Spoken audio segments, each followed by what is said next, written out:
And close to the news now. Police arrest 8 suspects over murder of its officers in Delta.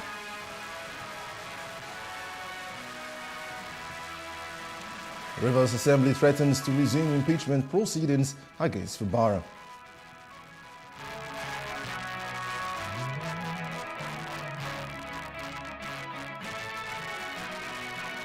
Also, Somalia's parliament approves historic constitutional amendments.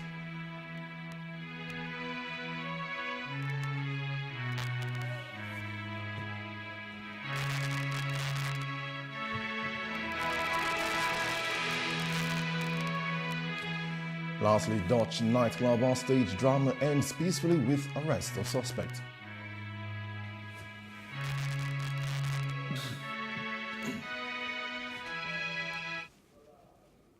A very good evening. I'm Emmanuel Olubobokun and this is News Now. Now, 8 suspects have been arrested over the gruesome murder of 6 policemen in the Ohoro Forest in the Ughelli North local government area of Delta State. Now, the slain officers, Inspector Abi Ulubumi, IRT, Inspector Friday Irore, Sergeant Kudin Elisha, Sergeant Akman Anete, Sergeant Ayera Paul, and also Sergeant Ejimeto Friday were ambushed on February 23rd while on a rescue mission. Announcing the arrest in a statement, 4 spokesman Olumuyiwa Adejobi said these suspects are currently in custody and are assisting with the ongoing investigation. Now, Operation Uduka, our joint military operation in Imo State, has raided a notorious camp in Izohar Forest, allegedly operated by members of the indigenous people of Biafra, IPOB, and its military affiliate, the Eastern Security Network, ESN. Brigadier General Usman Lawal, the Army commander, noted the forest history of torturing high-profile kidnapped victims. The camp, which borders Uru East in Jaba and in Batuli, was controlled by a suspected IPOB commander. 3 corpses were exhumed and also several personal belongings were also recovered. Also, the Anambra State Police Command said it has raided some camps belonging to gunmen and insurgents who specialize in attacking police formations in the state. Now, this was disclosed in a statement issued by the command spokesman, Eswitochukwu Ekenga, on Saturday. Now, Ekenga added that the police-led Joint Security Force carried out the raid on Friday as ordered by the State Commissioner of Police, Aderemi Adoye. Now, Ekenga added that the raid on the forest in search of insurgents and their camps is still ongoing to eliminate the terrorists, rescuing abducted victims and recovering firearms and stolen vehicles in their possession. Now, away from security matters, the Rivers State House of Assembly has accused Governor Siminalayi Fubara of dishonesty and threatened to resume impeachment proceedings if he continues to breach the Constitution.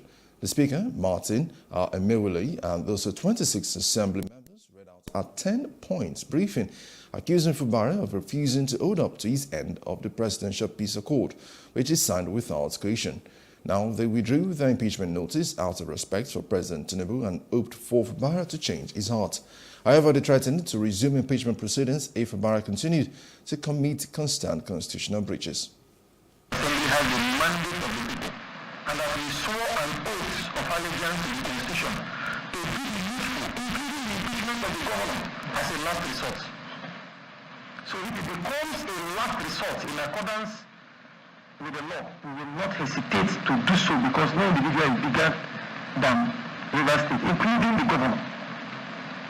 We assure the people of Rivers State that we remain undeterred in our service to our fatherland, and no number of threats, including those of violence against us, just like the attack the Speaker's residence, will make us abandon our constitutional mandate to make laws for the good governance of our dear state. Efforts to utilize misguided individuals and attack dogs to spew lies against the House or misinform the populace with the intention of bringing the House to disrepute has only succeeded in strengthening us. It has succeeded in strengthening our resolve to represent our people even better by focusing on our job.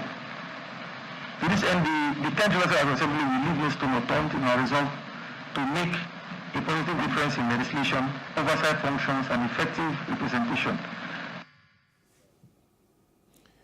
Now, the Kogi State government says dismissed the allegation by the Social Democratic Party SDP that it orchestrated attacks on witnesses at the governorship election petition tribunal.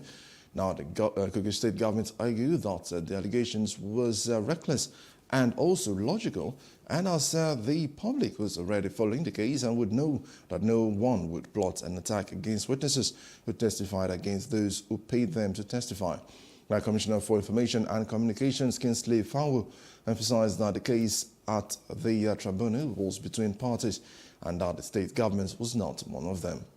For the national chairman of the SDP to make false claims against the Kogi State government before gentlemen of the press is further proof of the party's irrelevance and the reason the party is not controlling any state in the federation.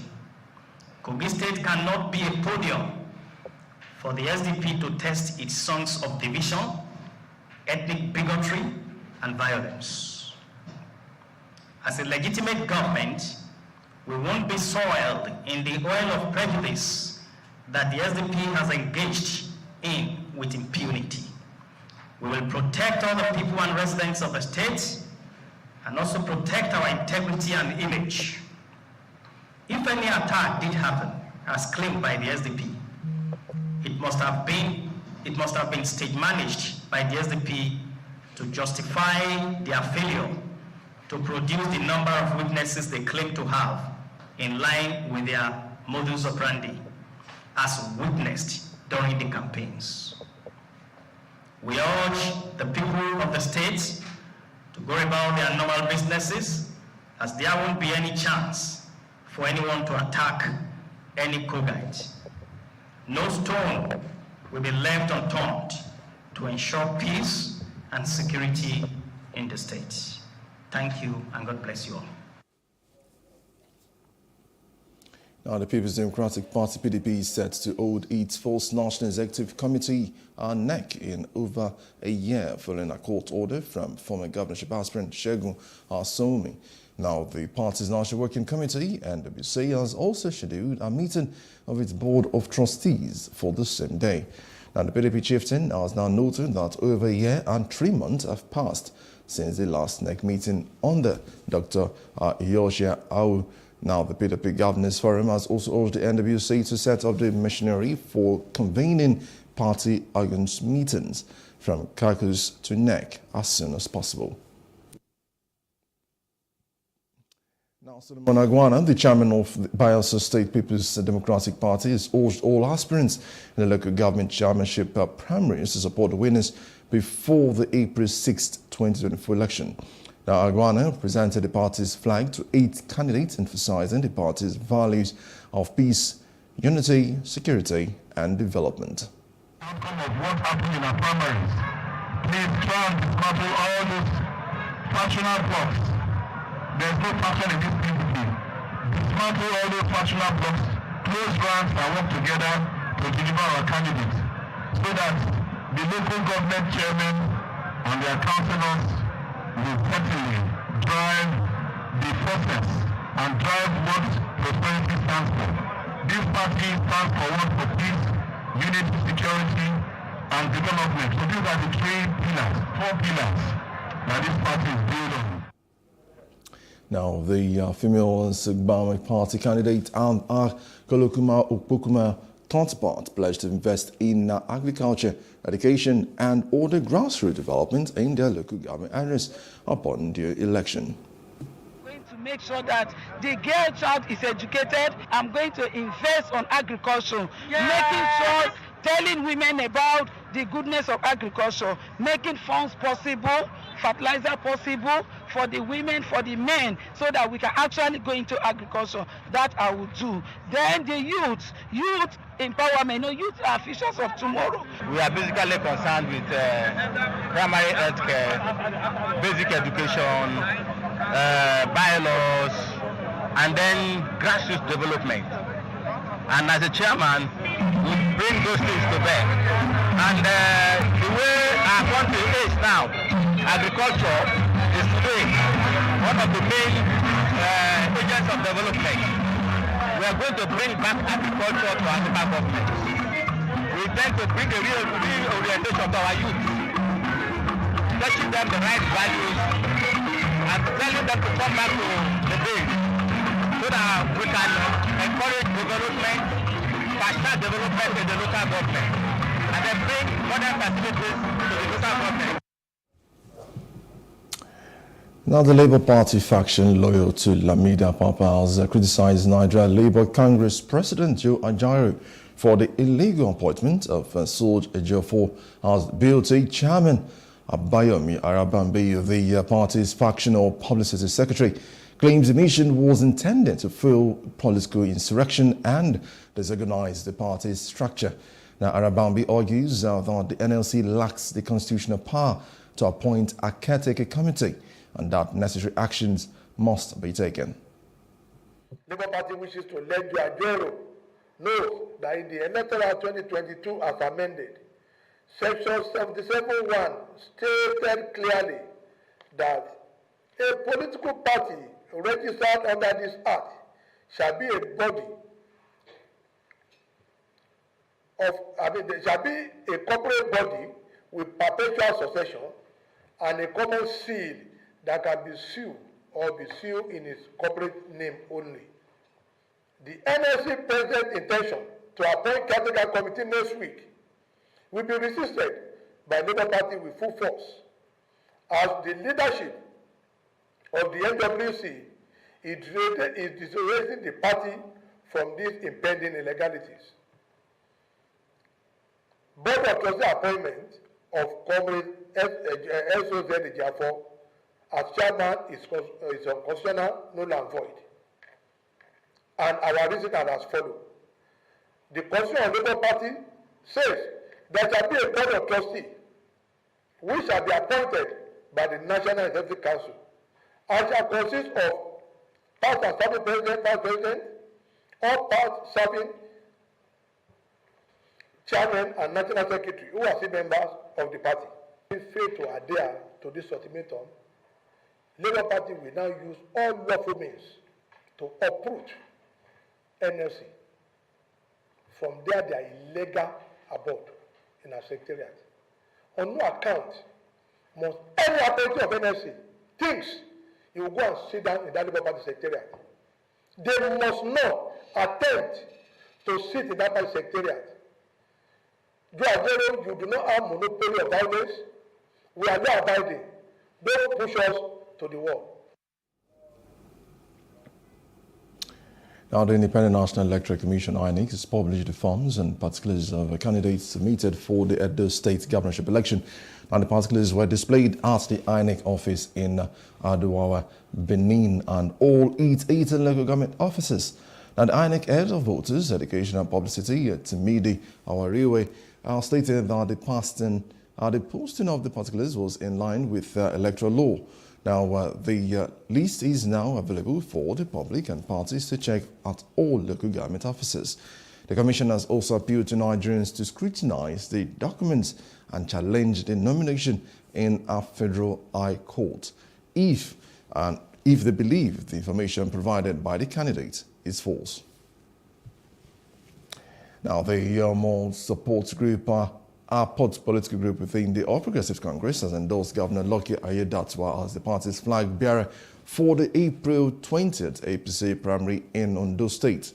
The group's director, Dr. Sean Bosede Osamaye, believes Aiyedatiwa has the necessary experience to lead the state to an enviable position.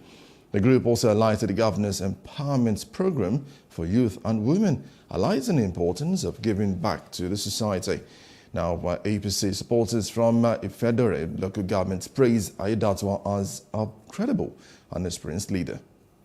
We know that he has gone through some of what some of us have gone through.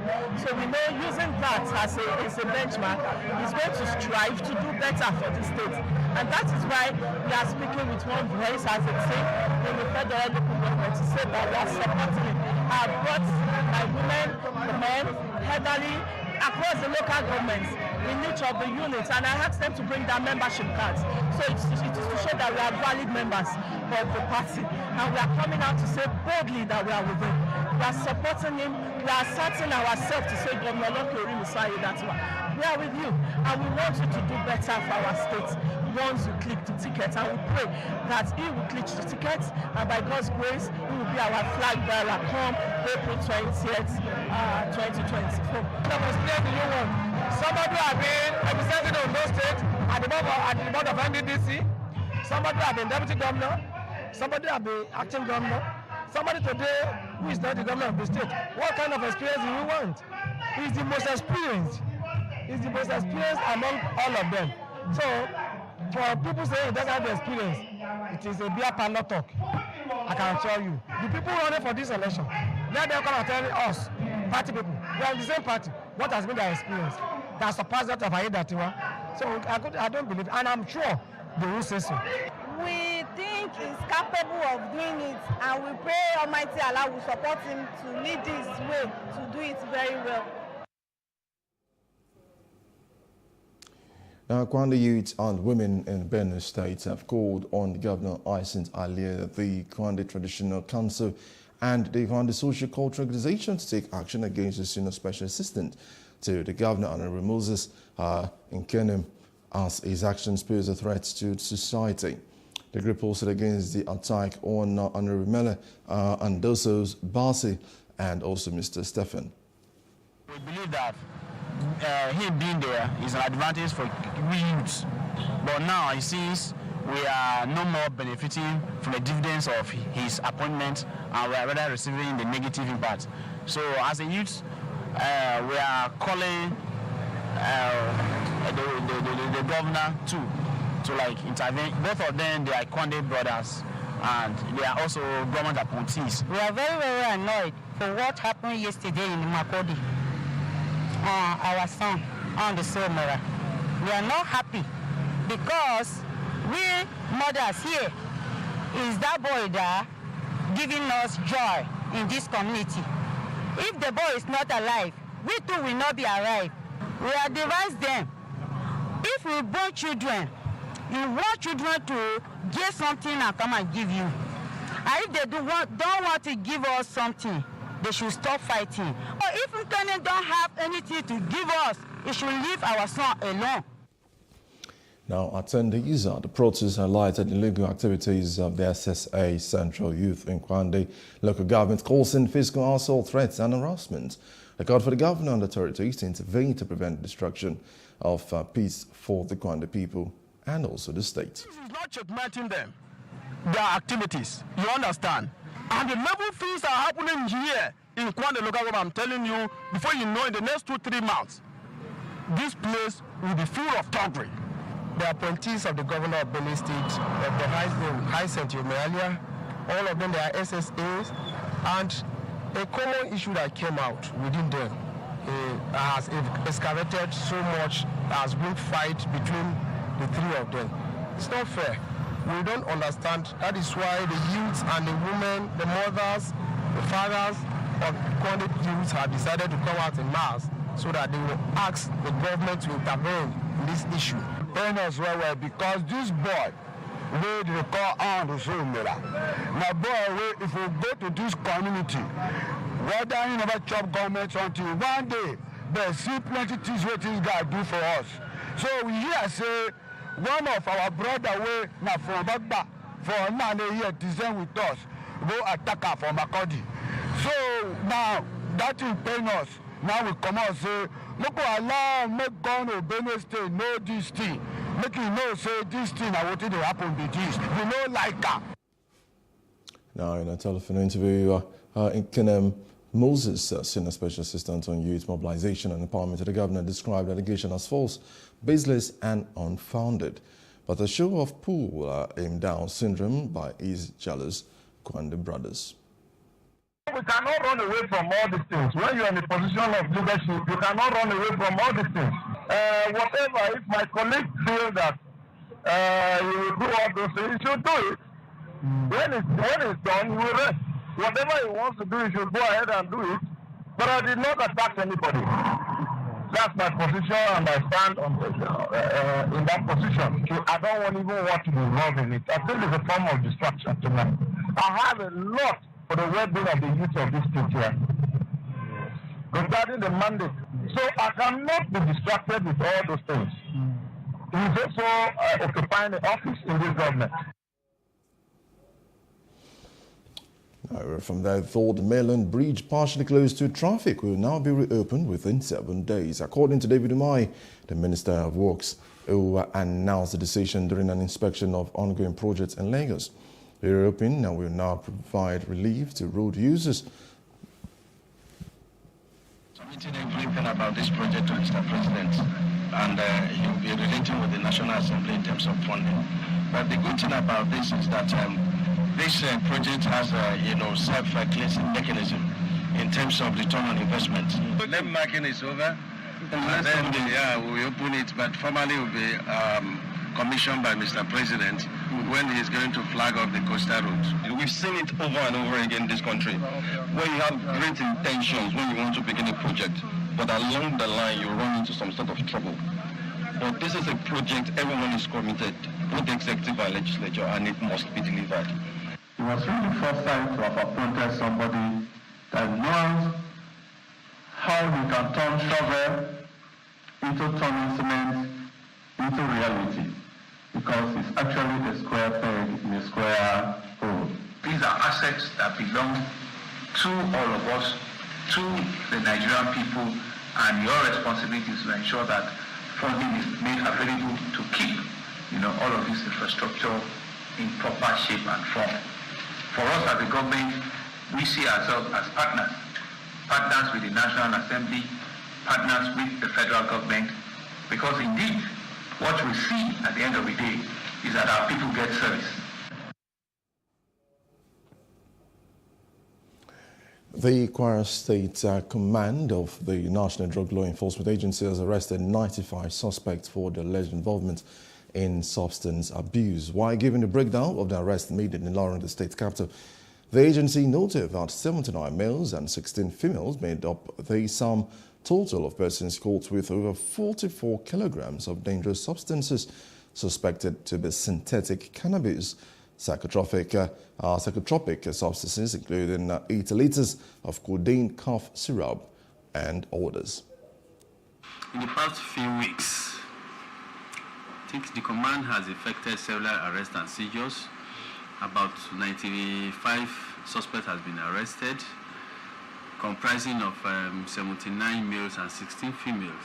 And we have the cause to have seized over 44 kilograms of different types of drugs, ranging from synthetic cannabis to psychotropic substances, and close to 80 liters of codeine cough syrup based and squishes.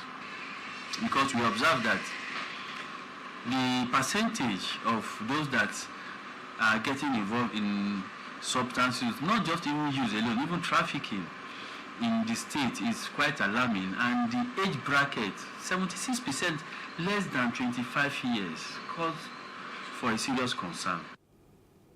Now, the Kwara State NDLA Commander Mohammed Ibrahim, who expressed concerns over the involvement of many youths in substance abuse, noted that the agency is already partnering the State House of Assembly to develop legislation to tackle drug abuse among students in tertiary institutions in the state. We are trying to develop drug use policies for tertiary institutions in the state. A few weeks ago, we are with the Speaker of the State House of Assembly, where we rub mind and look at it where legislative-wise they will be able to come in to address the substance use challenges in the state, and coming up with enacting certain laws, basic laws that can actually help in sanitary system in terms of substance use is being looked into, especially that of the tertiary institution, where they should have a holistic drug policy which takes care of prevention, sensitization, awareness, advocacy, integrity test, capacity building, and introduction of war against drug abuse clubs in the schools. Basically, this is what we've been doing for the past few weeks. We equally intensify our patrol in and out of the state, and this has actually yielded good result, especially where drugs are being sent from Lagos and Onitsha into the state. We've arrested several of them like that. To appreciate him, the executive governor of Kwara State, Malam Rahman Abdul Razak, apart from him supporting our operations, just recently, from nowhere, he just sent some items like mattresses, TV, pillows, detergent, sundry materials that we need in our rehabilitation center, our cell, to come and support our activities. Now, the Christian Association of Nigeria CAN has urged leaders and citizens to govern with wisdom and fairness and to show sacrificial love during Easter. Archbishop Daniel Oko, president of CAN, expressed his sincere wishes for peace, joy and blessings to Nigerians during this sacred season.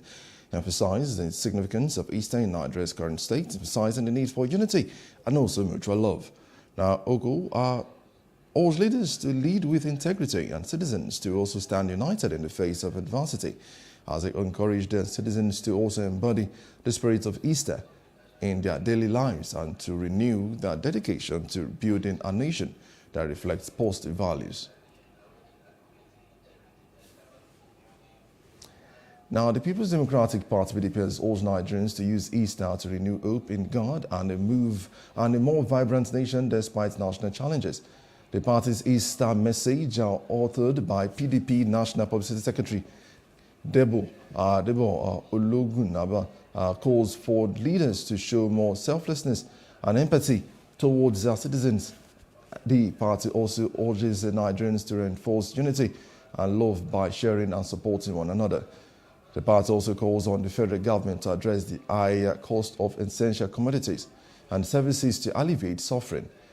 The PDP wishes Nigerians a happy Easter celebration. Now, still on the news, Peter Obi, the Labour Party presidential candidate in the 2023 general election, has urged Christians to view the Easter victory of Jesus Christ as a motivation for a new Nigeria.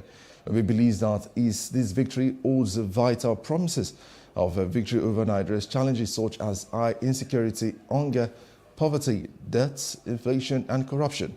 He urges Christians to continue working together for the good of the nation, praying for God's intervention and hoping that God will crown the efforts with success, making a new Nigeria even more possible. Now, the Nigeria Consultative Foundation (NCF) has reassured tourists and visitors that all safety concerns have been addressed and the Lekki Conservation Center is now open to the public. Head of Communication Oladapo Sonoye gave the reassurance while speaking with journalists shortly after he guided a tour of maintenance work of facilities at the center in Lagos. Correspondent Love Ikuku Yodokun was there and now reports. The reopening saw a sizable number of visitors and tourists trooping into the center. But first, they were ushered into this hall for debriefing on safety rules. As we go inside, do not allow plastic bottles. So if you have plastic bottles, water, you have to empty the contents and trash. If we have any edibles, they have to be in backpacks that are locked. So the monkeys do not see it and come reach you to scratch your back. Every instruction the tour guide or the wildlife officer gives you, please let's adhere to it very strictly. Thereafter, we all filed on a single line en route to the forest. Inside, there are two routes, the broad walkway and the canopy walkway. The canopy walkway is a 401 meters long, 22.5 meters above the forest floor. This is crazy. The height is massive. You cannot even look down. Wow. The canopy walkway consists of 7 bridges, 3 ascending, 1 straight, and another 3 descending.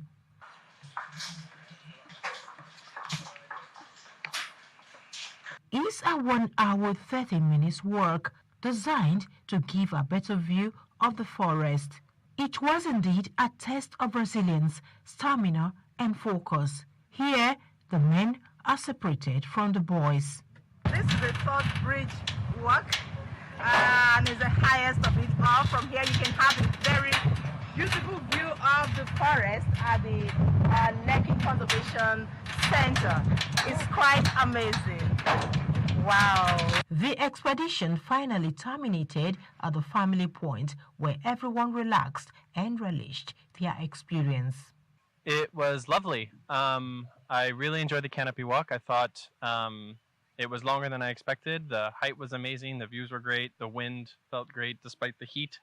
Was definitely helped me cool off a little bit and met some really interesting and lovely people. They told us that we have a lot of wild animal here. It's only monkey that I have seen since I have not seen any other. This is just the question that I have people asking. Where is other animals? Oladapo Shoneye is a head communication NCF. He spoke afterwards. We normally shut down for routine maintenance to do check and be sure the facilities are in good order. So in the course of our maintenance, we now discovered that, we need to do some repair work. So we now extended. Then government officials came around also to inspect because they know that we are safety conscious. So Lagos State Safety Commission came around to inspect and also share some idea on some areas we need to work on, which we did and address. Shoneye said the center has put everything in place to accommodate the influx of tourists and visitors this period. Because this is an eco-tourist center, so people are looking forward to a place like this to go. So during festival, we usually look forward to mammoth crowd. And as you can see, people have started trooping in, even though we have shut down for 2 months.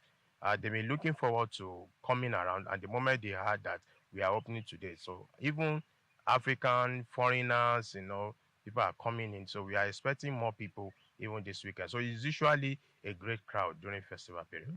With repair works on the damaged section of the canopy walkway completed, visitors can once again look forward to having memorable experience as they explore the diverse ecosystem and scenic beauty of the Conservation Center. Love Ikuku Oyedokun, Plus TV News. Now, Mohammed Idris, the Minister of Information and National Orientation, has emphasized the Nigerian government's commitment to press freedom and urged media professionals to exercise their freedom responsibly. He stated that press freedom is crucial for our thriving democracy and that the government acknowledges the importance of a vibrant media landscape in fostering democracy. Information management is not about propaganda. It's not about saying things that are not untrue. It's about projecting the image of government while also protecting rights of citizens to information. And this is what we intend to keep. The issue of press freedom, yes, the media industry in this country, I still insist, the media is largely free in this country. You may have 1 or 2 infringements sometimes, but the media is largely free. The President Bola Ahmed Tinubu intends to make it even freer. There is no way democracy can thrive if the media is not free. The media has to be free for democracy to thrive, and government is pursuing that vigorously. We must emphasize that the government of President Bola Ahmed Tinubu, because he himself is a product of press freedom, and he cannot in any way attempt to stifle that freedom that he himself has enjoyed. His message consistently to Nigerians is that everyone will breathe. The poor, the rich, everyone will have to breathe. And it is the media that will create that environment for that freedom to occur. Still on the news, that toll on Madagascar from cyclone rises to 18. Details when we return.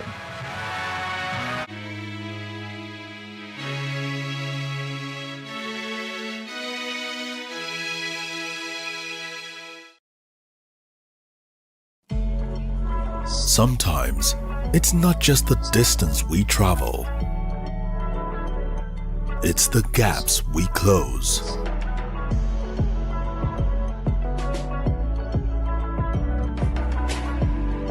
It's not the things we buy. It's the memories we create. Sometimes, it's beyond the places we go.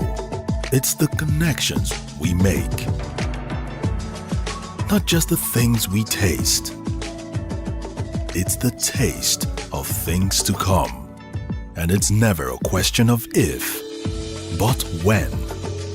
Because life is always just a bit better with American Express. Introducing the Access Bank American Express Gold Card and the Metal Platinum Card, now available through Access Bank. An African girl somewhere is sitting at home, accompanied by dreams that seem so far away. Africa is one of the continents with the highest out-of-school percentage in education, and girls are at an early disadvantage. The sub-Saharan Africa records about 18 million out-of-school girls. This gender gap extends to the tech space with a projection of only a 33% global female workforce representation in tech firms for 2022. Let us help change the stories and numbers. Africa Agility's Project Train a Girl campaign is working to help train African girls in tech. You can donate as little as $2 or 2,000 naira to help a girl in tech get her heels in the door. Visit www.africaagility.rallyup.com/PTAG to donate.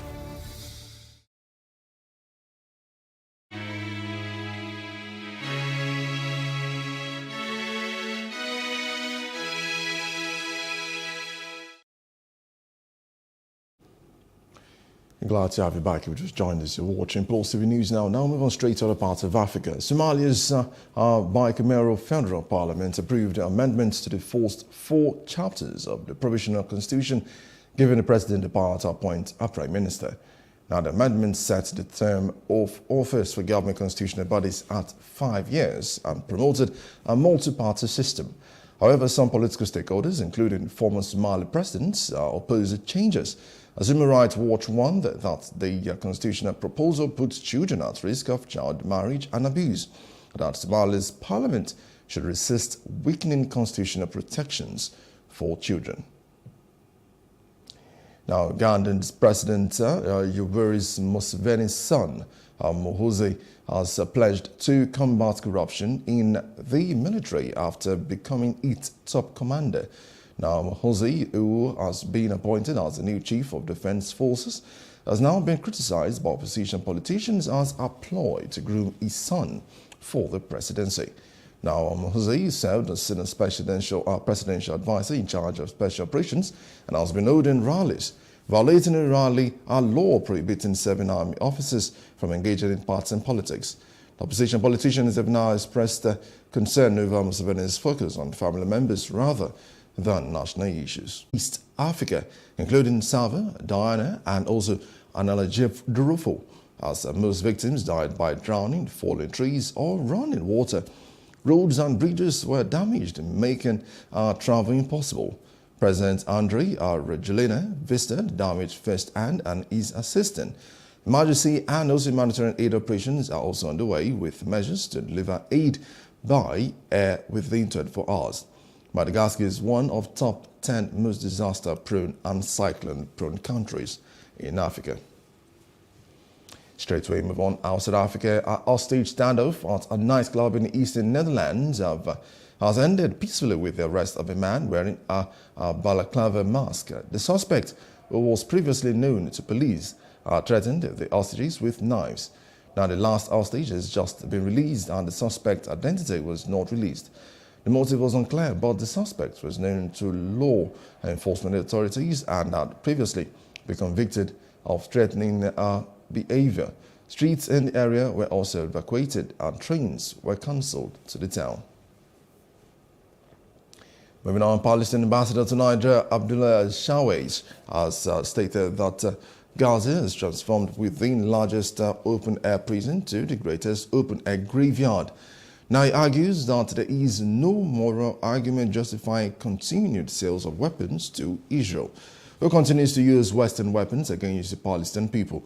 He also highlights malnutrition affecting the Gazan population and the loss of farmlands for the colonial settlers settlement project. Malnutrition among the children is spreading fast and reaching devastating and unprecedented level in the Gaza Strip due to the wide-reaching impact of the war and ongoing restriction and aid delivery.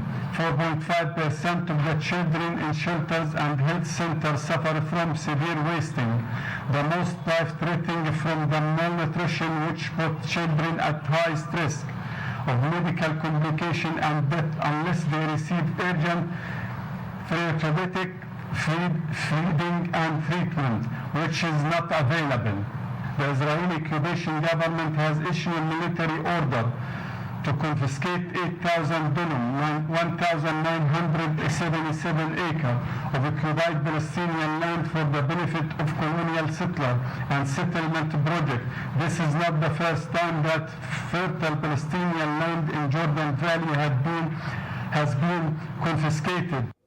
He described the ceasefire resolution as Spartan empty words since the U.S. resolution failed to call for an immediate ceasefire. Impact on the ground. It was adopted last Monday, and since Monday till now, more than 300 plus Palestinians lost killed. Israel still bombarding Gaza. Israel is still launching many attacks by air, by sea, and by ground air against the Palestinians in Gaza Strip. So, without releasing the hostages, according to the United States, according to the ambassador of the United States in the United Nations, this resolution have no meaning. Now, Ukraine has reported the death of 2 elderly people in the eastern town of Krasnogorivka, which is on the front line in the eastern Donetsk region. Now, the town, which has been on the front line for 10 years, is an active combat zone. Ukraine forces have reported difficult battles on the eastern front due to ammunition shortages and Russia's relentless aerial strikes. Moscow is outgunning Kyiv sixfold on the front line, causing losses of troops and positions, according to Ukraine's recently appointed Commander-in-Chief, Alexander Syrsky. Now, one of Haiti's most powerful gang leaders says he would consider laying down weapons if armed groups were allowed to take part in talks to establish a new government.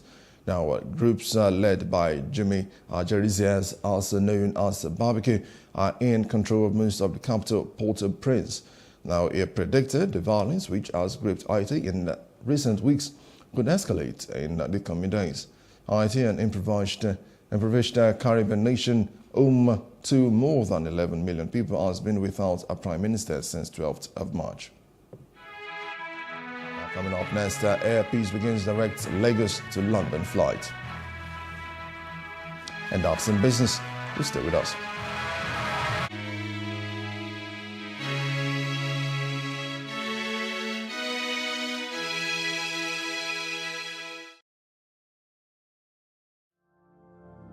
My name is Adejoke Lasisi. I'm the founder and creative director of Planet 3R. At Planet 3R, we convert textile and plastic waste into eco-friendly products. The motivation actually came from a rural community in Ibadan here. Whenever it rains, the whole place, people will not be able to go inside the community. If it rains overnight, people will not be able to go to school, they will not be able to go to work. Anytime the water now goes away, you now realize a lot of waste. And I was like, this is actually the root cause of this problem, improper waste management system. Then I look at it that, what can we do to solve this problem? And that was how I started using the weaving skill that I've acquired from my mom since I was 9 years old. Then I started using it to weave those waste to now make sure that we now convert them into beautiful items like bags, shoes, even clothing. I actually participated at Womenpreneur Season 3, that was 2021. One of the things I really gained at that time was business development. You know, it's not just about the talent now or having to know how to convert the waste or having the idea, but to be able to put it into a successful business. I really appreciate what Access Bank is doing for entrepreneurs. Let us now say women now, because most of the time women don't really have much of these advantages. I love the fact that there's an initiative for women. I want to encourage you to make sure that you go and apply honestly. Your life will not remain the same again.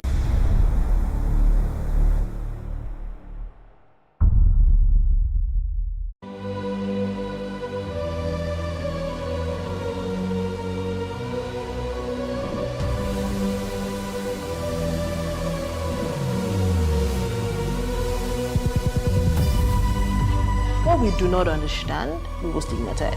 What you can see is the remaining of the tanker that exploded. The suspect equally confessed.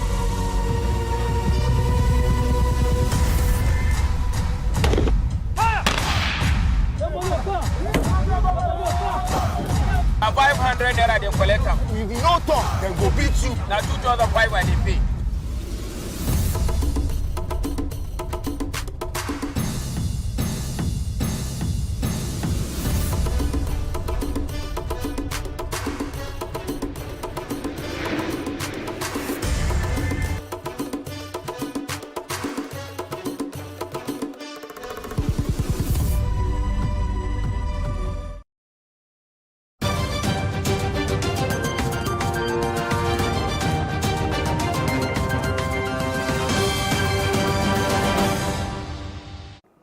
Welcome to Business News.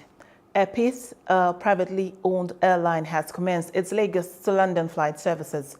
The airline had earlier announced plans to begin direct flight operations to London on March 30th during the pre-launch forum organized by the airline in February. In November, Air Peace's chairman and chief executive officer, Alan Oyema, announced that the airline had successfully obtained the foreign carrier operator permit and third country operator permits. Subsequently, the airline is qualified to operate flights to Europe and the United Kingdom. The federal government has made commitments to give power generation companies access to foreign exchange as well as offset debts it owed Egbin Power. Apart from gas constraints, GenCos are experiencing challenges maintaining the assets as spare parts are sourced abroad. To this end, the Minister of Power, Adebayo Adelabu, reaffirmed the federal government's commitment to gradually offset the debt owed Egbin Power starting from April, while noting that constraints of gas supply and foreign exchange are also being tackled. This was made known during the minister's visit to the power plant as part of his strategic measures to strengthen understanding among stakeholders, with the overall aim of boosting power supply in Nigeria. Going by the new capital requirements released by the Central Bank of Nigeria for commercial, non-interest and merchant banks on Thursday night, 25 banks operating in Nigeria would need to raise not less than 3.894 trillion naira in fresh capital to meet up with the new minimum capital base. This is as the Apex Bank has been cautioned to watch out for inflows of illicit funds that may be directed towards the capitalization bid of the banks. Having mentioned late last year at the bankers' dinner in Lagos that the Apex Bank would be working on a recapitalization bid for the banking industry to cater to the $1 trillion economy that is being targeted by the President Bola Ahmed Tinubu-led government. So Dr. Olayemi Cardoso-led CBN made good its word with a steep increase in the required capital base for commercial, non-interest and merchant banks in the country. Following the findings of the investigation by the Nigeria Data Protection Commission, NDPC, the National Identity Management Commission has restricted its licensed agents' access to the National Identification Number database.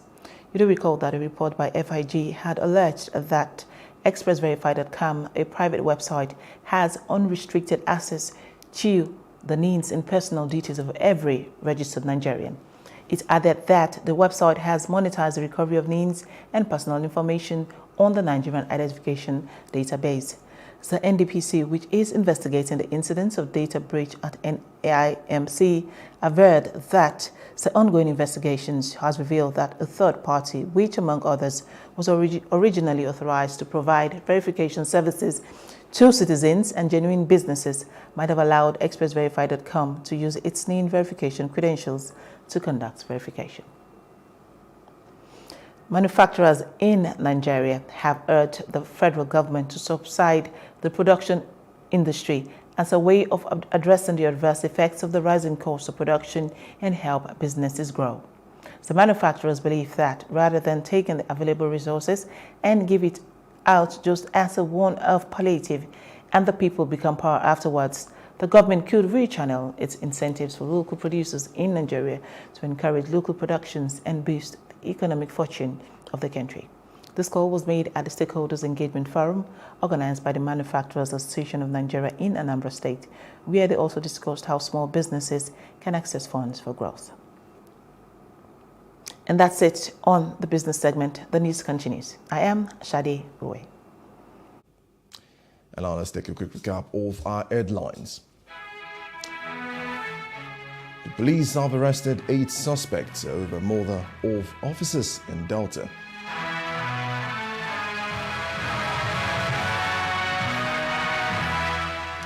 The Rivers Assembly has threatened to resume impeachment proceedings against Fubara.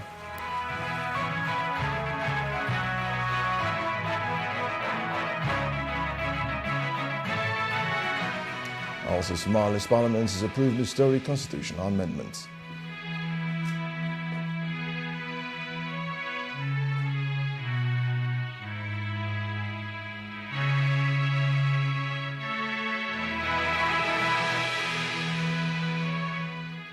And lastly, Dutch nightclub bar Allstate Dramas ended peacefully with arrest of suspect.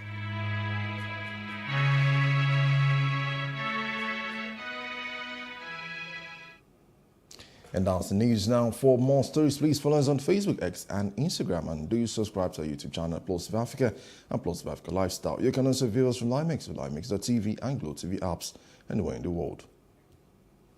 I am Emmanuel Olubobokun, and thanks for watching.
I will take you through this amazingness today.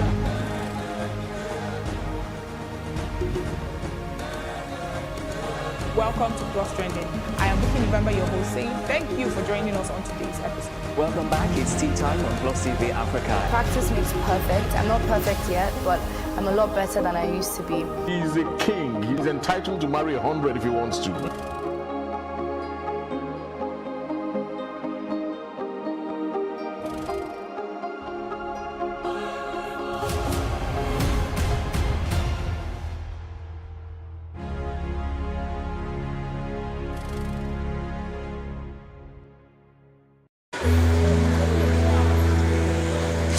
Who has the right of way?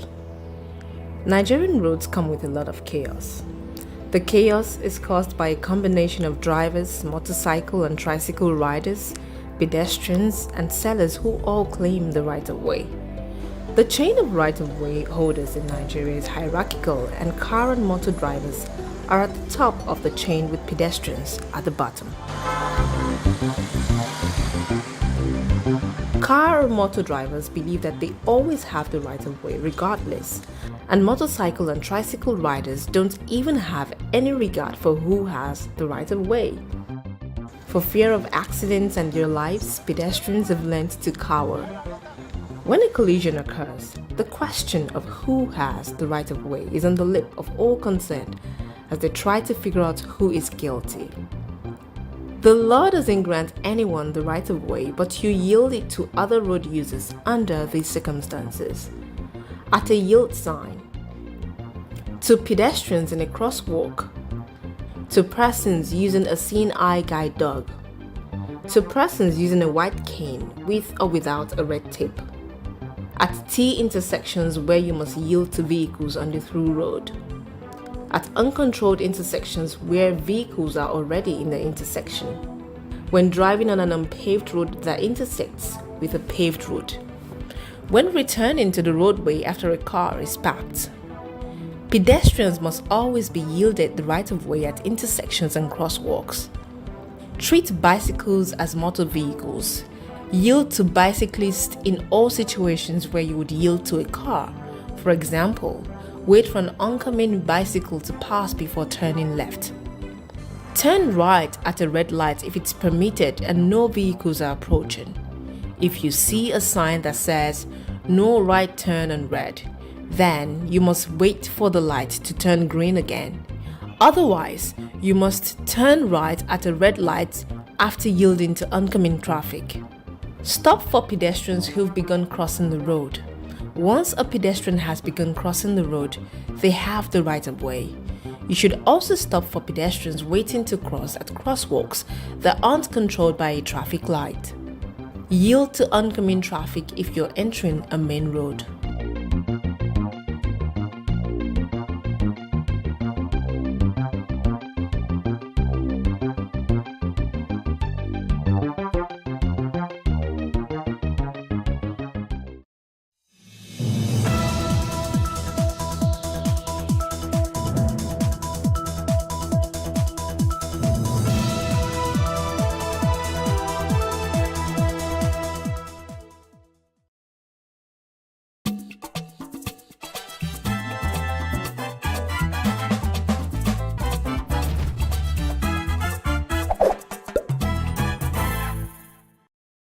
Every day added to life is a precious gift from God, and so we rejoice with you for making it this far. Hello there, welcome to the family platform where we go the extra mile in search of individuals, experts, game changers, professionals, and motivators in our desire to positively contribute to family and community transformation. That's right, Helen. And our task with After Wake is to nurture, inspire, motivate, and get sound family and societal values. Today we continue from where we left off last week. 3 guests, all gentlemen again, will engage us in a very interesting and life-changing conversation. All gentlemen again. All Up gentlemen. you. All Yeah. right now. All We're coming.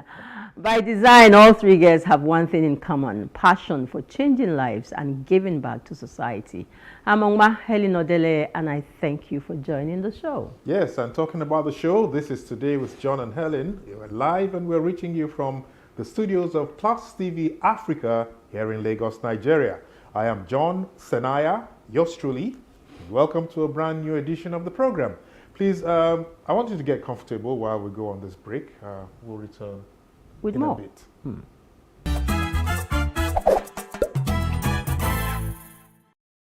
All right, thank you so much for staying tuned. Thank you. We begin the show today talking and spotlighting entrepreneurship with a man who has been in the thick of the business for decades. Dr. Lanre Shonekan is the brain behind Lashon Group and will be helping us look at entrepreneurship in Nigeria, the thrills, the challenges, and the prospects. And the bridge builder, as is popularly called, is another heavyweight. Lawrence Zimba is founder and CEO Waka Community Foundation, and he joins the show this weekend to share in the fun and gains of walking for fitness. And where has society failed, and what are the effects and consequences of societal failure? Ambassador Sonny Rapo, founder and president, SILEC Initiatives, will not only show what the problems are, he will be taking us on the path of solution and recovery with the topic societal decadence, the drug abuse and addiction factor. Join us to make impact with all our three guests today. John, you're passing on something not very good today. And other information that normally makes this show the unique one that you always have to tune in every Saturday. I'm Ongma Helen Odele once again, and we will take another break. When we come back, our first guest, Dr. Lanre Shonekan, who is already seated, will be joining the show. Join us, Anna.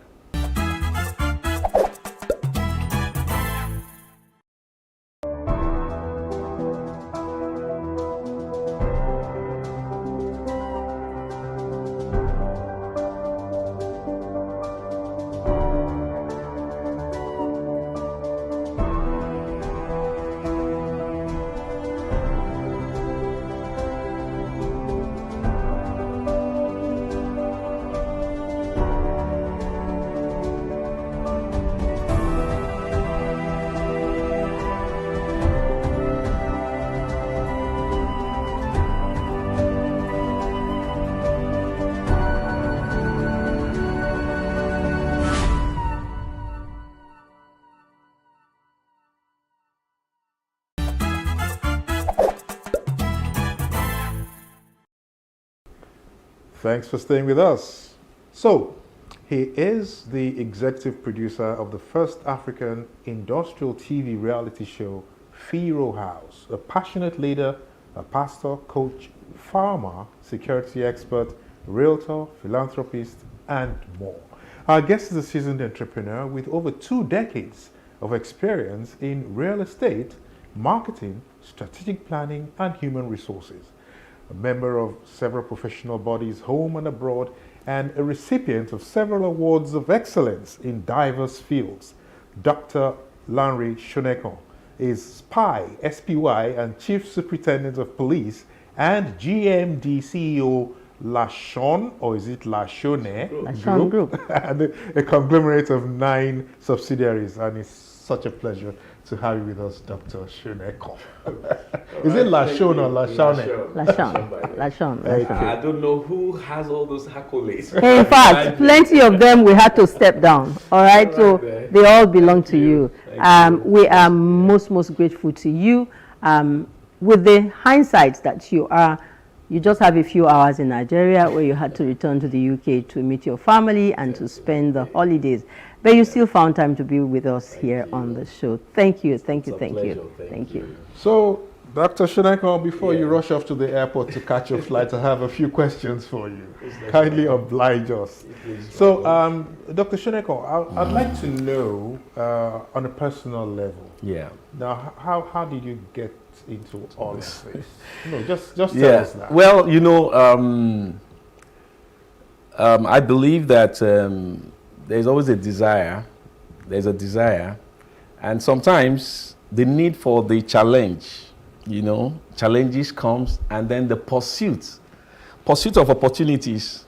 Then I also say loving to do, whatever you like doing, So these things are put together. I finished university in 96, 97, and I've worked also for about 13 years, in managerial positions, up to executive director of various companies, I think 4 or 5 companies. I work in the telecom sectors. All that you see I've done. I work in the media communication outfit. I've worked in real estate. I've worked in all these forms. So you're a full package. Yeah, I'm a full package. But let me tell you, what really drives me to this is out of what people call a negative aspiration. My last place of work, I rose to the second in command. I was the executive director. In fact, I established most of the various organograms of that particular industry. It's a real estate firm. And my boss wanted to go into politics and was planning that I'm going to take over that company. But to my surprise. I got a sack letter. Your service is no longer needed. And that was one of my first, I'll take it as my drive, because it's to the negative, it seems as a disappointment, and it seems as if everything, because I've learned to work for people, I've learned to earn salary. In fact, I was living in the company's apartment. The car I'm driving is the company. So and I was triple. So it was like an eye-opener. For the 13 years I've worked, I have nothing to show for it. And I'd walked to that position. And so that dawned on me. And I had to retrieve, with the grace of God and with the inner build, you see, all the things I've learned. And I just said, I can. And I started with nothing. I just looked inward and I said, there are some qualities, there are some things that I've been able, skills and all that I've developed over the years. There are a lot of implementations I've wanted to do that you have a boss that said, no, it won't work. So it's an opportunity for me to express myself, and bring the best in me. And I can tell you, I look at problems. When I see a problem, I get the solution to the problem and I monetize it. And I think that's what business is all about. Wow, yes. What a way to you just started at a place where I believe a lot of people are right now.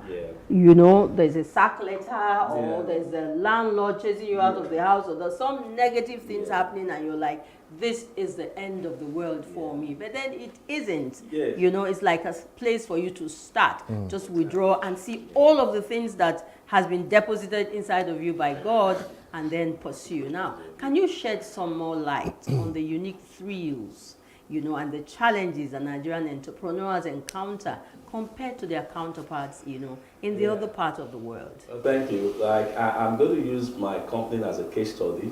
I'm into real estate, I'm into communication, I'm a farmer, I have a farm, I'm into processing, I'm into HR, because I recruit for people, security. I run a business firm, a business school, and I'm into the security business. So you can see, but these are all problems solving institutions. So look at the problem and create the solution, you see.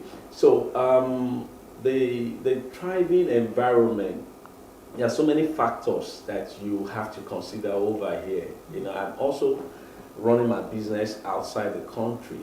I think the government of recent are trying to do a lot. I'll give it to them, but then I think we're still backward in so many activities. For example, let's just use some of the country. I'm not using UK as a status. There are a lot of grants. There are a lot of support that most people that comes up with good innovations. We have the type of the small scale. We have the some industries. Some agencies the government has also created, like the SMEDAN and all that. But in assessing the fund, in helping these entrepreneurs who are coming up to really get started, it requires a lot. You look at the environment, there's so many factors that mitigate against them getting there. A lot of infrastructures are not in place. A company that will require electricity, I don't know how you want him to survive when he's going to have a lot of alternative source of energy. And that is already a cost built in. In an environment where you have a lot of concerns with security and challenges, all these are factors. Like, for example, I'm a farmer, and I have to move to the exterior to farm, and there I'm not sure of my safety. And then you have also the other set of people that come in to take your loot. I don't want to call them the Fulanis or whatever, but they're there. They bring their cows and eat up everything you have, you know. And so there are a lot of concerns, you know. In the real estate, we have a lot of policies, government policies, and, you know, from documentation to documentation to development, and then to the cost of, you know, constructions and all that. There'll be a lot of factors, especially when we have a foreign exchange having fluctuating and all that. Everything depends. I don't know whether we're still, because I did the first African Industrial TV reality show, and the essence is to look at our industries and raise more of these industrialists, you know, to come on board, because I think we lack those areas whereby, because most of this industry depend on energy. They depend on, there's so much costs requirement in terms of inputs and their outputs. So at the end of the day, they can balance. There's a lot of diagonal graph which will show that they're not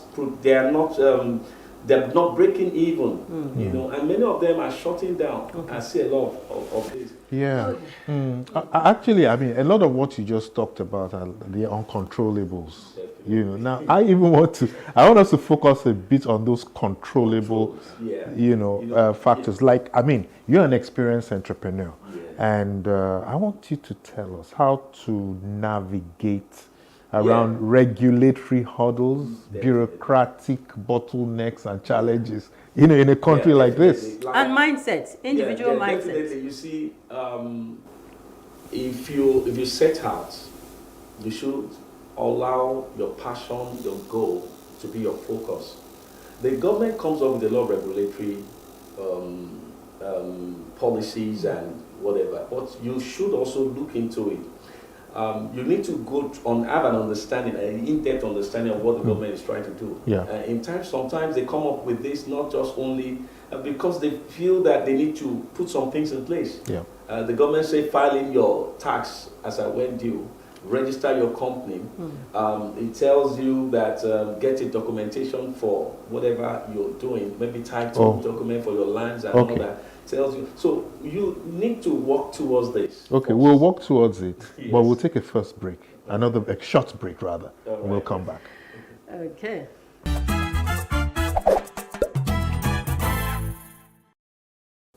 All right, we're back, and it's still today with John and Helen live from Plus TV Africa, and our first guest, Dr. Lanre Shonekan, GMD, CEO, Lashon Group, is still here with us now. Moving on, how do you view the role of mentorship and networking in fostering entrepreneurial success in Nigeria? You run a school. Yeah. You mentor a lot of people. Definitely. Give us an overview.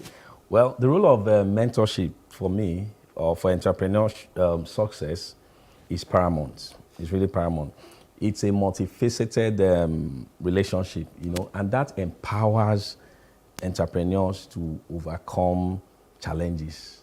It helps them to make informed decisions, chart a path towards their goals with confidence. Because the mistakes that you've made, it's a lesson, and that's what you're going to pass to them as part of their own precept. They won't do that. And mentorship, you see, I love the other eastern part. You see, when a man opens a shop, like he carries his brother there, well, apprenticeship they call it, but then you see, you can help somebody to start.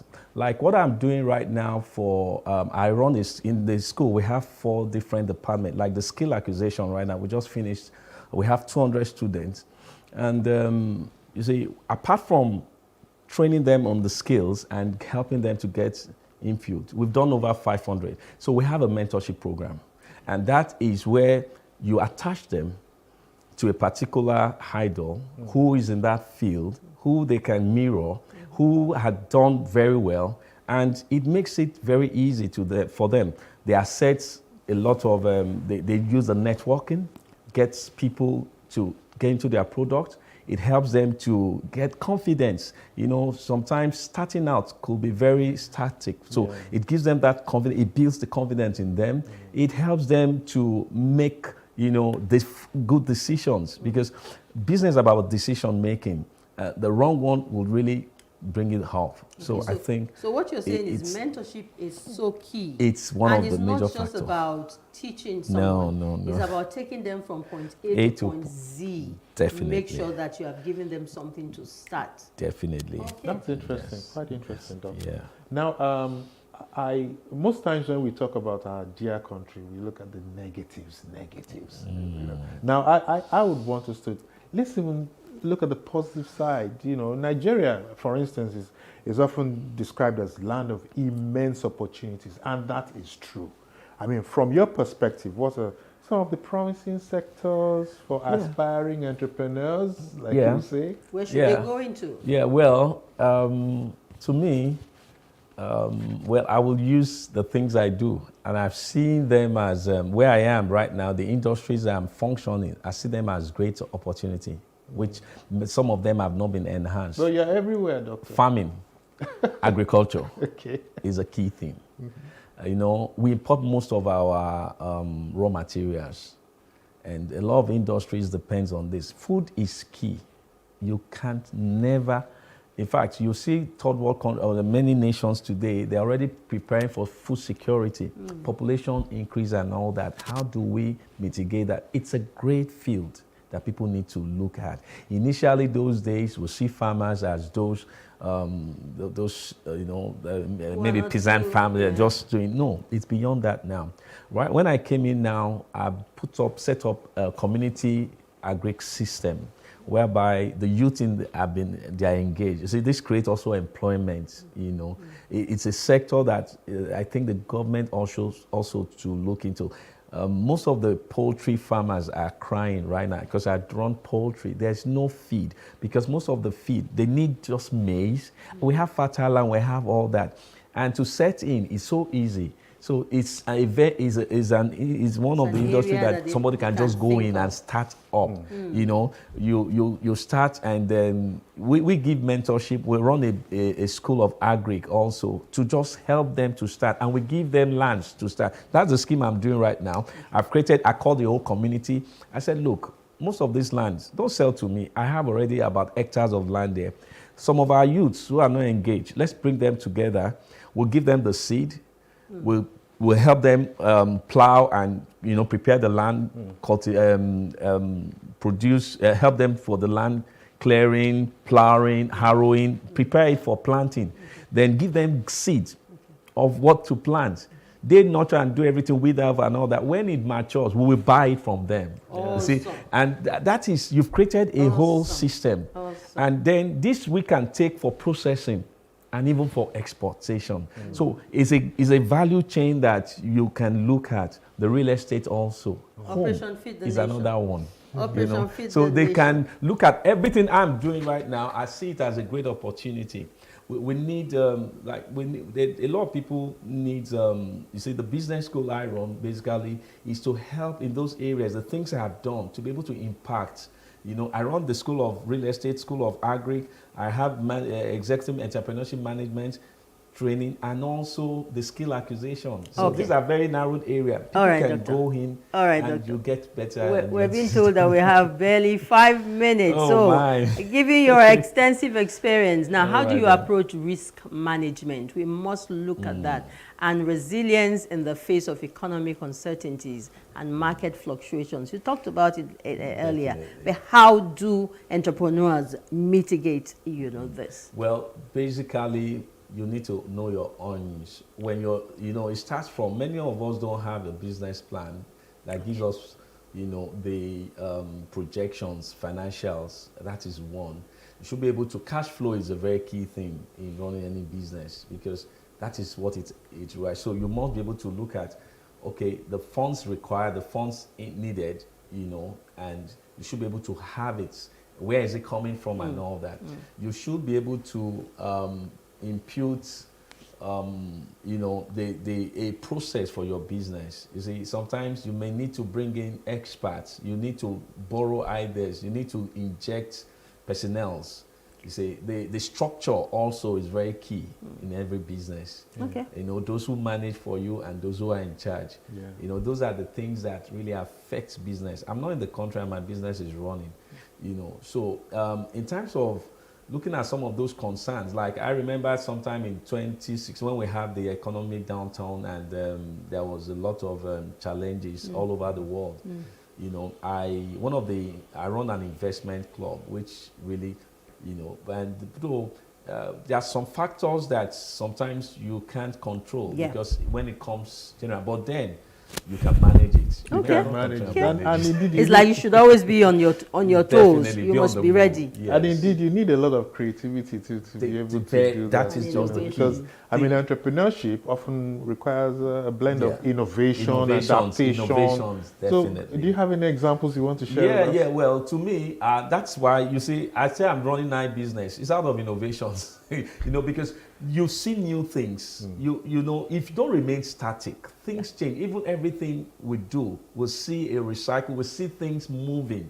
So you must move with the trend. And that comes when you sit back and look at, this is where I am, this is what I'm doing. And then you come up with, like, for example, in some of the businesses, I've created a lot of models. For example, I created a scheme for rent to own in housing. Okay. So whereby you don't pay for the house, we build the house, and then you move into the house and you're renting the house and you're paying, it becomes yours. You see, innovation is all about creativity, bringing the best of what you have and making it very appealing and allowing people to come into it. That creates a lot of business opportunities where you can go beyond the norms, beyond what every other person is doing, look in depth and see what you can do more And that gives you I can tell you in all my business, my security firm, a lot of innovations that have come in, you know, different from what is on ground. Yeah. So you look at everything you're doing right now,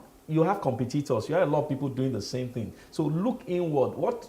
What do you want to do different from what this is? What values are you adding? What creativity, what mindset, what are the things? So I think that has helped me a lot because it's acceptable to my clients, and more people are coming on board. They just see something different from what is not there.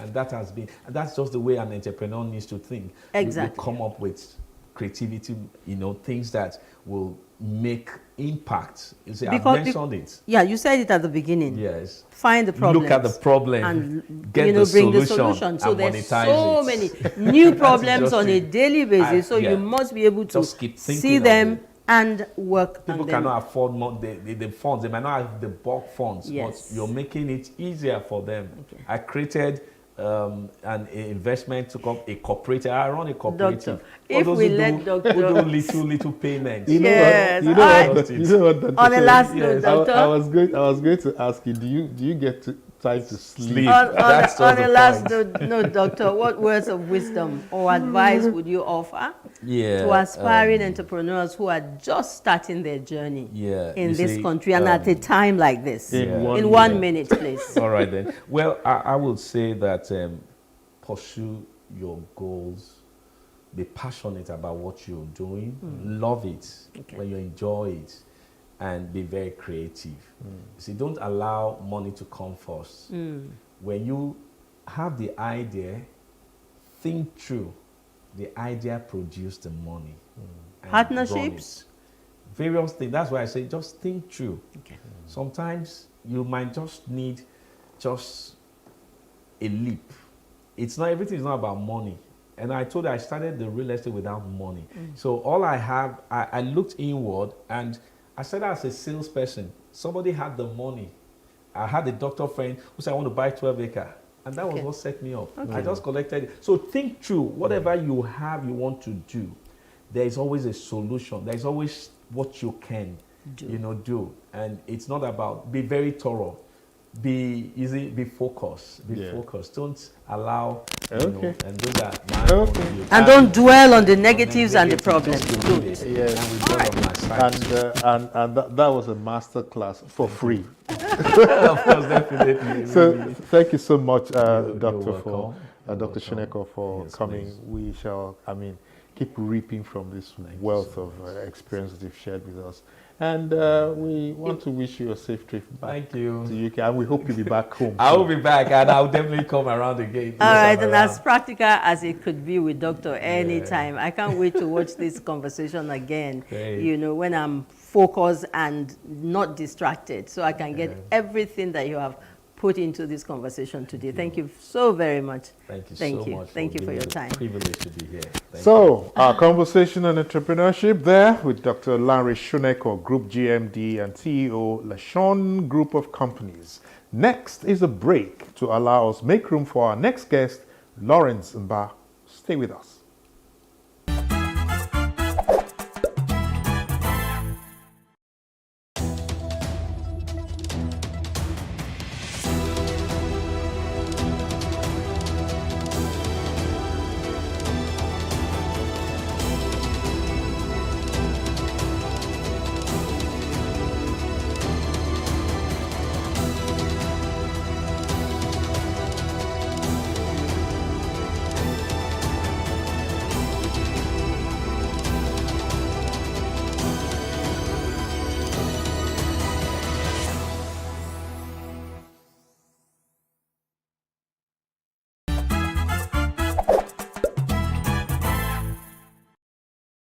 All right, you're still watching Today with John and Helen live on Plus TV Africa. We are being joined right now by a hands-on leader, an engaging speaker, a well-traveled C-suite professional, highly regarded for his relationship management experience in Canada, Nigeria, and the emerging economies. Popularly known as the Bridge Builder, our guest, Lawrence Mba, has over 30 years postgraduate experience in general management, MBA, from one of Europe's Ivy League business schools. a firm believer in giving back to society and community. Our guest is a volunteer, a mentor, an astute negotiator, and Knight of St. John's International. I love that. Lawrence Mba is founder CEO Waka Community Foundation, and we shall be working for fitness in the next 25 minutes or so, sitting here in conversation, with the gentleman. Thanks for joining us. Glad to be here. Thanks for having me. Hello. And it's Hi. my singular honor to have Lawrence Mba, with us today. I've followed your Waka community. As a matter of fact, he made me join the Waka community a few days ago. So let's see what we can do about that. We have lost a bit of time, so we want to dive straight into the questions. Like they say everywhere we go, ladies first, after gentlemen. So I'll take the question first. Okay, after the gentleman. Yes. Ladies first, after gentlemen. I hear you. You got me confused there. I was just ready to go. Now take us through how all of this started. What really got you motivated into starting a community that works for fitness? Hey, come on. Okay, excellent. I have always kept fit, and that I was doing it pretty much on a low scale. Then at some point, 3 years ago, one of my sisters had said to me that she thought I was being selfish with my gift and my knowledge, that I should give myself to the world. And I said, no, I didn't want any of those. I wanted to live my private life and be happy with it.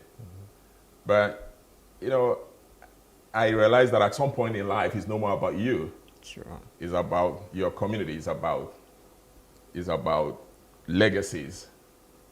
And so that's what led to Waka Community International starting.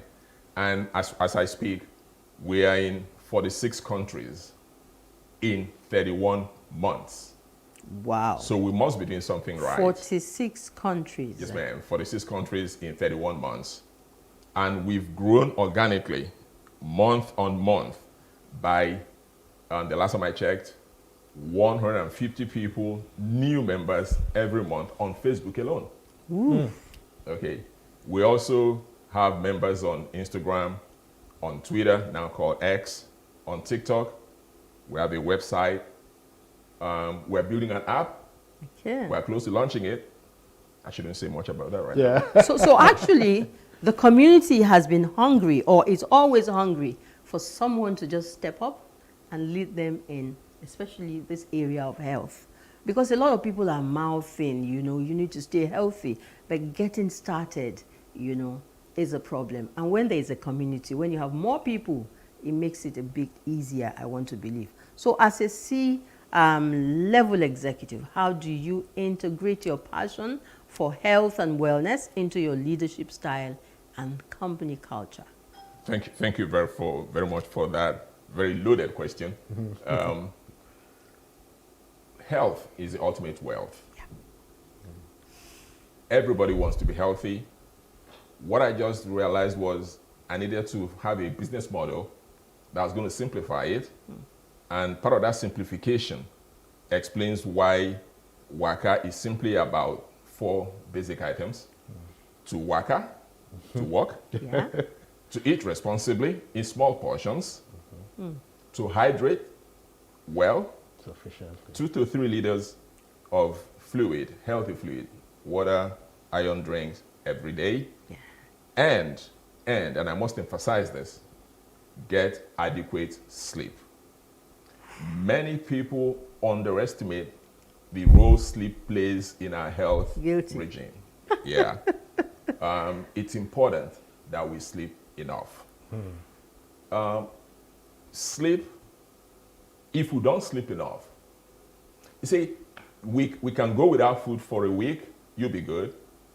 You can go without water for a week, your kidneys will start feeling uncomfortable, but if you did hydrate, you'll be good.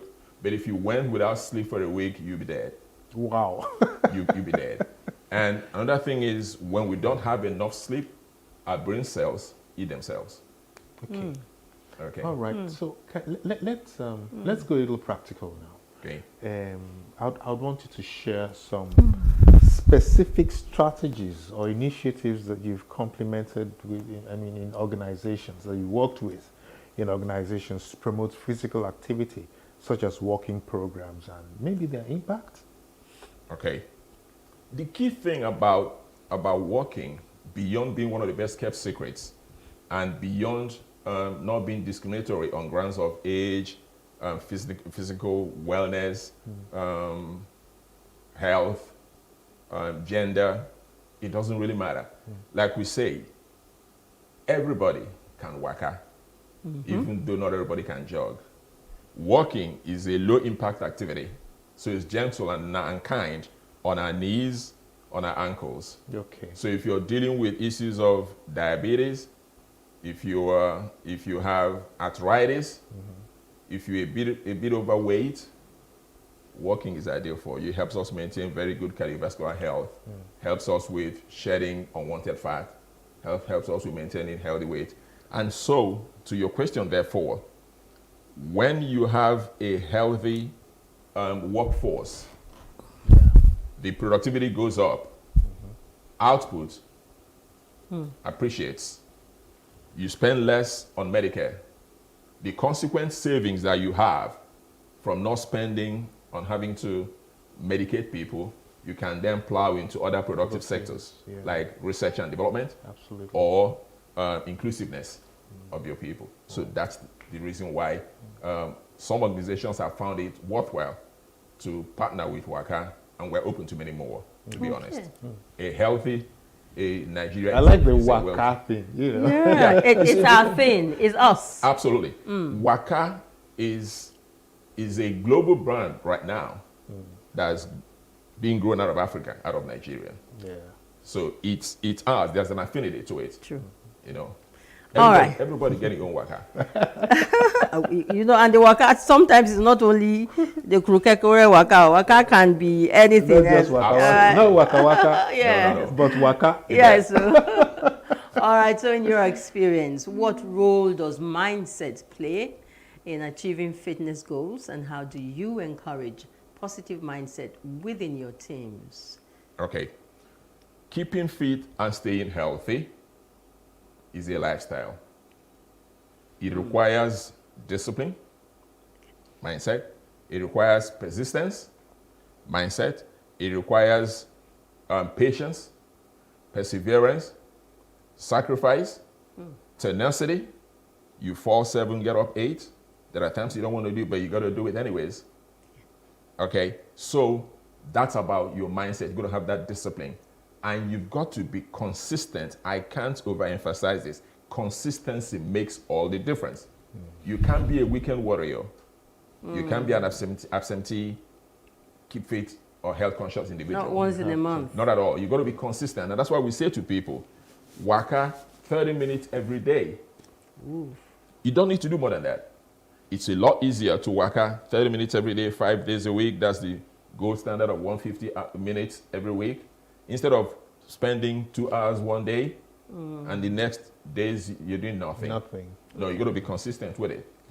Okay? And also related to that is that walking helps clear our minds and boosts our moods.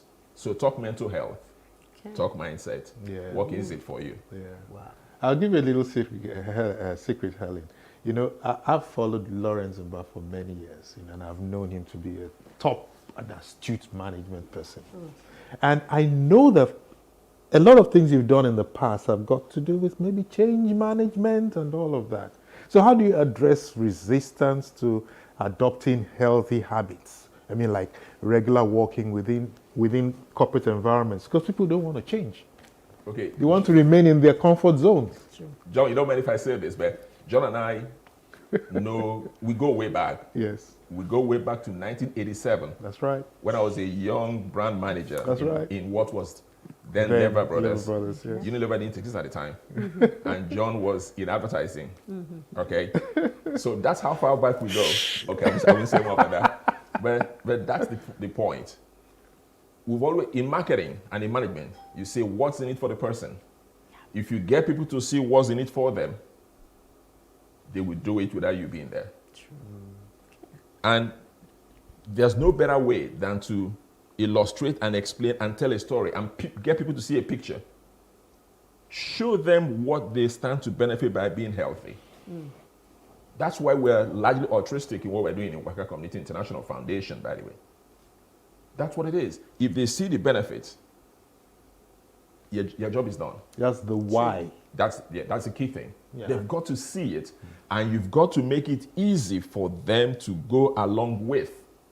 That's why the model is so simplistic and so broken down into 4 basic things. Just Waka 30 minutes a day. You don't have to go and invest in a fancy gym. You don't have to invest in fancy clothes. Waka in anything you wear. As a matter of fact, if you can Waka bare feet, that's even better. There's something called earthing or grounding, which says to you, walk, when you're mowing your lawns, for those that have lawns, walk bare feet. When you're on the beach, walk bare feet.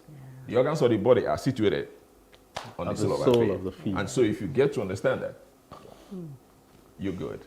You know, the new things just coming in. Remember Dr. Ejewere, at his place, it's a muddy place. It's a lot of mud and a lot of sea sand. And once you get there, you take off all your shoes and you are in them for as long as you can stay. So all of these add up. You talked about sleep. You can die if you lose sleep for 8 days. How many hours of sleep do we need? Considering our environment. Lagos, for example, there are people who wake up at 5 a.m. and they are supposed to be at work for 7. And by 10, 11, 12, sometimes 1, they are just getting back home. How do you find it? It's more like how much sleep can you get? How much sleep can you get? Ideally, depending on your age, and for people who are 30, 35 and above, you require 7 to 8 hours of sleep. Every day. I understand the challenges with living in this environment and operating here, but there are things called power naps. Okay. So when you're in traffic, heading for work, you can power nap. Okay. Power naps are reinvigorating. Those are also added to the 7 or 8 hours? Absolutely, because it's the sleep that you need. Okay. But if you can do straight 6 hours of sleep, 7 hours of sleep, you're better off than someone who does just 3 hours of sleep. And again, when you sleep enough, your productivity rises. True. You can tell when you're not getting enough sleep. You're struggling. You do it. So the body needs a break. We Waka and we rest. Back to Waka. Back to Waka community. Yes. Right. So, okay, Helen, I was going to let you go for the next one, but let me just ask you. Now, how do you envision the future of the workplace? In view of all we've talked about, we're looking at the Nigerian environment now. How do we get over all of these things? How do we incorporate, these routines into work life, right? Okay. Design thinking is where we should all begin to place a bit of an emphasis on. Companies should structure, thank goodness, now people can telecommute. You can work from home without losing your productivity and without losing your effectiveness. The more people are able to work from home, the more companies can design rest times, the more they can design leisure periods, the more the ambience is structured in a manner that is not stiff and mechanical, the better you're able to get people to be healthier, to be fitter, to be leaner, and ultimately to be happier. All of those are things that organizations have to start getting more conscious of in the way that they design the environments. Great. All right. The times are hard. Finance is a problem. A lot of corporate organizations and what have you are, shedding and trying to come up with strategies that would help them, save money. What advice would you give to executives looking to prioritize employee well-being through initiatives like walking, when they are thinking of the important things, so to speak? This is important, but to some, it's not key. How do you break through with people such as this? The key thing really is the realization that health is wealth. And when you do that, and also even for the individuals, they've got to see ways to upskill themselves and increase their relevance to whatever organizations that they belong to right now and outside of those organizations. If companies see you as a potential source of drain on their finances because of your unhealthy lifestyle and behaviors and habits, then you're going to drop down on the pecking order. So as companies pay attention to the P&Ls, the top line and the bottom lines, they've also got to pay attention on the things that lead to an increase in output. Healthier people give you better results than they would have if they were not as healthy. Okay, I want to throw this in. It's a community. Waka is community, you know. I live in Ikeja. If I want to begin to work, someone lives in Ajagule, in Suliri, in Moshe, and all of. How do we become a part of this community? Fantastic. I did mention that Waka Community International Foundation has members in 46 countries. Because we're in 46 countries, it's humanly impracticable for all of us to be in one location at any point in time.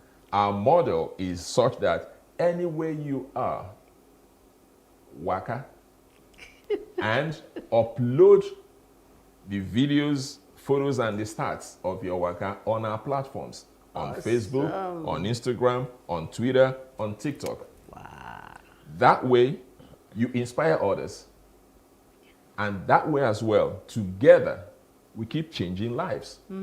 But ever so often, we get people in smaller groups. That's how we have chapters as well. Okay. And then we get people in bigger groups when we have our Wakathons, we call them. Okay. Wakathons.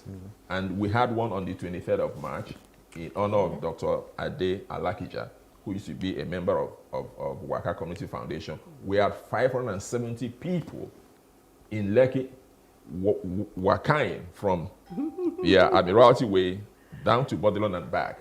So that answers the question. Okay. So anywhere you are, you're not limited by having to have 10, 15 people Waka with you. So whatever where you are, just Waka and upload it. Awesome.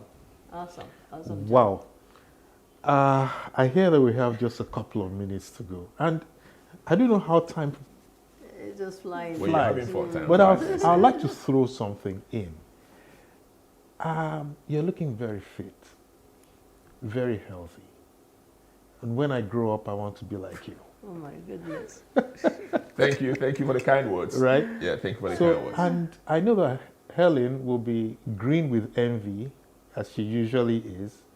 Could we just get her into the community? Top pot belly here. Envy, into the community, right? Let's induct her right away.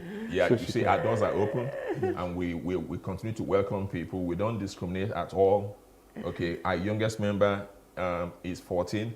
The oldest that we have is a gentleman who's in the UK, who's 81. In Lagos, the oldest is 73, and he did Waka with us on Saturday, Jerry Okaro. So we don't mind at all. And to join us, all you need to do is go to our website, www.wakacommunity.com, and right there on the top right hand, you will see an icon, Join Now. If you just click on that, it takes you to Facebook and you join. And for those who are not on Facebook, there you go, Helen. Yeah, and for those who are not on Facebook or want to be on other platforms, we're on Instagram. It's Waka Community 2, one word, Waka Community 2. On Twitter, now called X, it's Waka Community. On TikTok, it's Carnegie Solutions. And we have a website. Great. Okay. So everyone desiring to enjoy good health and long life should start working. Yes, sir. You know, make it a lifestyle. I'm inspired. And I want to... One thing, let me just sneak this in. Okay. We are building a wellness app that will reward people for Wakaing. Wow. It's good to go. We're just working towards finishing our last checks and all that, making sure no gremlins, no bugs, no glitches, and we'll launch it. Fantastic. Fantastic. Right. If you do think deeply, some man who should know said that we must never be sedentary. You know, in fact, the sitting position and the lying down position is the worst place that you should be for a long time. Sitting is the new smoking. Yeah. Sitting is the new smoking. So don't sit for too long, and there's a risk of DVT, deep vein thrombosis, for people that sit for long hours. So all you could do, even if, whether you're in traffic, coming to work, stretch or whether you're in the office once in a while. Whether you're in the office, get up after every hour, move around. Waka and grow. If you're on a long haul flight, yes. Yeah, there's something called Soleus push-ups, like what I'm doing for those who can see. Just that. Yeah, the soul. Yes, just doing this. It's been known to reduce your sugar level. Wow. Okay. So much. Lawrence, so much we understand and appreciate the many gains for the family in staying healthy, especially now. So let's link up with you sometime again. You take us through this routine. We probably have enough. You get more time then, to talk. That'll be my pleasure. Yes. All right. Normally we take you to the gym, we have a gym Awesome. instructor That's on this fantastic. show. That's but good. we have taken almost all of the time. I don't know if the director has. Then we'll just move on. So can I just mention though that as part of a health regime, as we get older, we need to strength train, resistance train. That's what the gym does. So we waka and we gym to maintain muscle mass. Because as we get older, our testosterone levels for men starts dropping, and then we're exposed to osteoporosis and fractures. So you've got to do some resistance training to maintain your muscle mass. And that's what makes you live long. For longevity, you've got to do that. If you do not, it will be different. You've won me over. Thank you. Let's take a break. After the break, our next guest, the final guest for today, will join us to look at drug use and drug addiction. He has all of the answers and the help that you need. Fathers, mothers, uncles, aunties out there, this is a segment that you must not miss out on. Let's take a break.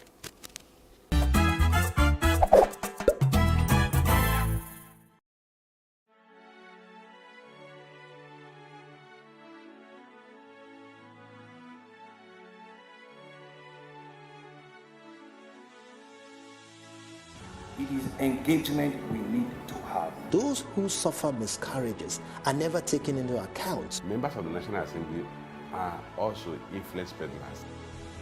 You are sitting on Nigerians' money. From the Babin, I pay my rent. On the Babin, I send my children to school. A consultative engagement. No any tangible notification before they ban us. It's one thing for people to be at your back and the heat of the moment, and another thing for them to still be with you when push comes to shove.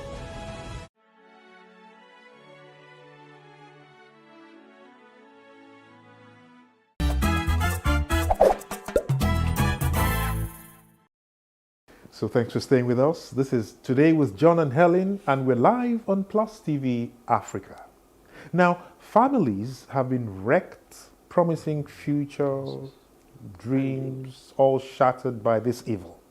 Does it creep in unnoticed? Who is responsible, and how can we turn around the hands of the clock? Our next guest takes us into the dark alleys of drug abuse and addiction. You're still watching Today with John and Helen. Stay with us.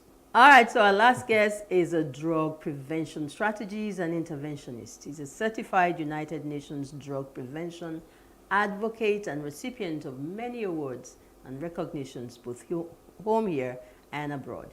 He is a United States government-sponsored alumni of International Visitors Leadership Exchange Program, IVLP, in combating drug addiction and opioid crisis.